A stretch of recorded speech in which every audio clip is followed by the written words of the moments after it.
татвартай холбоотой бас хэд хэдэн асуухгүй бол бүр тодруулж асуумаар байна. За аж ахуй нэгжүүдээ өнөөдөр дэмжээ, бизнес эрхлэгчтэй дэмжээ гэл одоо яриад байдаг. Тэгээд одоо өнөөдөр энэ оруулж ирж байгаа энэ хууль маань одоо тэр бодлоготойгоо хэр зохицолдож уягдж байгаа юм бол доо. Одоо ингээд энэ орлогын татвар, нэмэгдсэн урдгийн албан татвар, хүн амын орлогын татвар гэл ингээд энэ олон татваруудтай чинь одоо энэ нийслэл хотын албан татвар маань хэр одоо давхардал бий болж байгаа. Энийг бас ариунсан дараагаас асуумаар байна. Өнөөдөр энэ хууль маань одоо батлагдсанаар энэ аж ахуй нэгжүүдтэй харин өнөөдөр татварын дарамт учруулахгүй байгаа аргагүй ийм хууль ороод ирчээд байгаа хгүй. Би харин давхар тэр оюун гишүүнтэй санал нэг байна. Өнөөдөр жуулчдыг татах гэж байгаагаас одоо оролдож байгаа боловч яг үнэхээр одоо бодит амьдрал дээр энэ чинь харин үргээх тэгээ ялангуяа тэр бизнес эрхлэгчдэд дарамт учруулах ийм боломж. Өнөөдөр энэ хэр тооцоо судалгаа хийсэн бэ? Энэ 2015 онд нийслэл хотын төсөвт хичнээн төгрөгийн орлого одоо орж ирэх судалгаа байгаа юм, тооцоо байгаа юм. За бүлгийн хурал дээр пүрэв сайд хэлсэн 20-30 тэрбум. Би бол энэ одоо ингээд энэ хуулийг тайлбарлаж байгаа төсөл санаачлагчаас тайлбарлаж байгааг сонсоход энэ бол бүхий л одоо үйлчлэгээ явуулж байгаа иргэд аж ахуй нэгжтэй холбоотой гэж байгаа байхгүй. Тэгээд энэ тооцоо судалгаагаар хичнээн төгрөг орж ирэх юм. За энэ тооцоог сонсомоор байна. За бизнес эрхлэгчдийн одоо энэ иргэдийн борлуулалтын орлогыг юу нь яаж тооцож оруулж ирсэн бэ гэдгийг бас энэ сангийн яамныхан бас хариулаасай. За түрүүн тайлбарлаж байна. 100 сая төгрөгийн одоо орлоготой өсчин. Одоо миний ихч өсчин л дээ. Тэгээд өнөөдөр зүгээр хүний толгойтой үсийг майжаад түрээсээ ч төлж чаддгүй амтан шүү дээ. Энд үсчил чинь ерөөсөө дандаа бүгд суудлын түрээстэй хүмүүс шүү дээ. Би ихчгээ одоо 100 сая төгрөгийн орлоготой гэж би бол үнэхээр одоо хэлэхэд гайхалтай санагдаж байна. Энэ цайны газар, энэ дугуй засвар, энэ гутал засвар бүгд л адилхан түрээсээр амьдардаг улс шүү дээ. Тэгээ эднэрээс одоо ингээд хоногийнхоо хоолыг яайдаа гэж байгаа улс дээр дахиад татвар ингээд борлуулсан үнийн дунд за Бацандан гишүүнтэнд бас нэг тодорхой тоогоор борлуулалтын орлогын тооцох боломжгүй бол одоо тоо нэмээ 100 мянган төгрөгч бас мөнгө шүү дээ тэдэнд.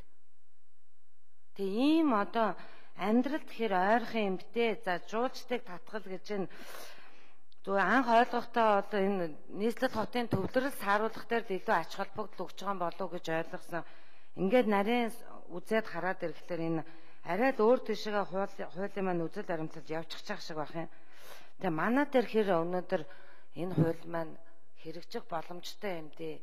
Энэ хэрэгжилтийн тооцож үзсэн юм уу? Зүгээр л бусад орны жишээгээр аваад л манайх одоо ингээд явчих юм бол одоо тодорхой хэмжээний нийслэл хот маань төсөвтэй болох нь хүмүүс ирэх нь манай худалдаа авалт нэмэгдэнэ гэж яддаг. Дагаад нөгөө талдаа юм эсрэг ийм зүйлүүд гараад ирэх юм бодтол энэ бол бид амьдрал ярьж ажил хуулийг гаргана штэ. Тэгээ энэ дээр би хариулт авмаар байна. Яг одоо 2015 оны төсөвт орон нутгийн төсөв хэдэн төгрөгөөр нэмэгдэх гээд байгаа тооцоо судалгаа байна уу? Хэрэгжихэд нэг л хүндрэлтэй юм л хууль ороод ирсэн байх шиг байна. Эрдэнэт сайд хариулъя.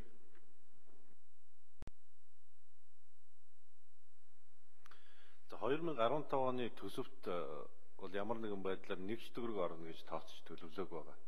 Асуудлыг бол нийслэлийн иргэдийн бол өөрсдөө шийддэг. Тийм учраас би бас нийслэлийг илүү хариулах байхаа гэж бодож байна. Батул дарга хариулъя. Тэр ихний 100 сая өсчингийн 100 саяын тухай яриа бол над биднээс гараагүй шүү. Энэ оюун гисвэл тэнд түрүүн жишээлбэл 100 сая хэлэгдсэн юм л да. Тэгээд би тэрэнд нь хариулахдаа 100 сая гэж ярьсан болохоос биш. Би харин оюун гисвэнийг ярихаар нь одоо өсчил 100 сая орлоготой гэдэг юм багтаа л гэж гайхажсэн юм да. Ямар лут юм бэ гэж тий. Тэгэхээр бид нар тэрийг тэгж хэлээгүй нэгдүгээрт. Хоёрдугаарт нь бол ийм юм л да.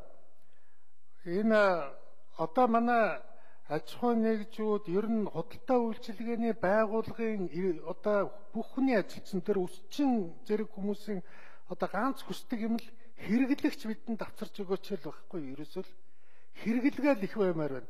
Өсчин дээр л очролмоор байна. Тэр зах дэлгүүр л хүмүүс ирээд баймаар байна. Сая одоо жишээ нь бол энэ визгүй болсны дараахан бол одоо ингээд өсчин манай халуун усны газар эднэрт бол ингээд харин ингээд хэрэглэгч нэмэгдээд эхэллээ шүү дээ. Хамгийн гол. Тэгээд за жишээ нь ингэж байна. Бид нэ та хэлсэн манай аялал жуулчлалын газрын авсан мэдээгээр нэг жуулчин өдөрт $198 худалдаа авалт хийж байна. Зочдууд л ингээд бүх юмыг ороход нэг жуулчин $198 худалдаа авалт. Энэ бол юу гэсэн үг вэ? 7 хоногт $1000 худалдаа авалт хийнэ л гэсэн үг байхгүй.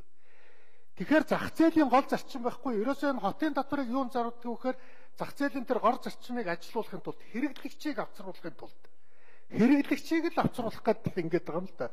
Манай тооцоогоор жишээ нь бид нар бол нэг 20-30 тэрбум төгрөг байхад бол 2 сая жуулч авчирч чадна гэж тооцоо гаргасан байсан. 2 сая. Одоо бол 200 мянга шүү дээ. 10 дахин нэмнэ гэдэг байгаа байхгүй. Ийм боломж байна гэдэг байгаа байхгүй. Одоо бол хувийн хвшлийнхэн бидэнд одоо ийм учраас л одоо энийг л итгэжүүлж өгөөч, хүн авчирч өгөөч л гэдэг байгаа шүү. Жишээ нь Манжуур одоо яг манай энэ зүүн талд байж байгаа Манжуур өнгөрсөн 13 онд 6 сая жуулч авчирсан байлаа. 6 сая.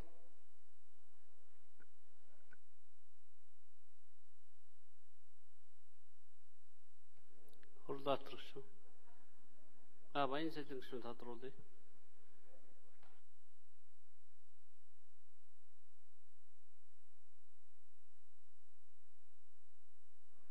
Тэ Батуул даргыг ойлгоод байна л да. Энэ жуулчдыг л авчрах талаар л энэ хуулийн үзэл баримтлал уг нь бол боловсруулагдсан юм биш.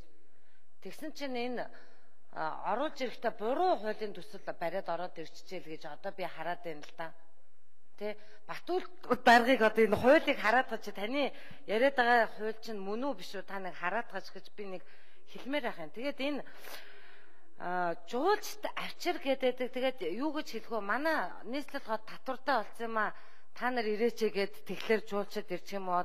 Та нэг энэ хуулийг нэг хараад гаж бид нар одоо бүгдээрээ энд чинь тархин нэрэгчээд ингээд суугаад байгаа юм уу? Буруу хуулийн төсөл өөр нэртэй ороод ирсэн юм уу? Энийг та нэг хараад гаж л гэж би хэлэх гээд байна л да. Хурлаатрах шүү.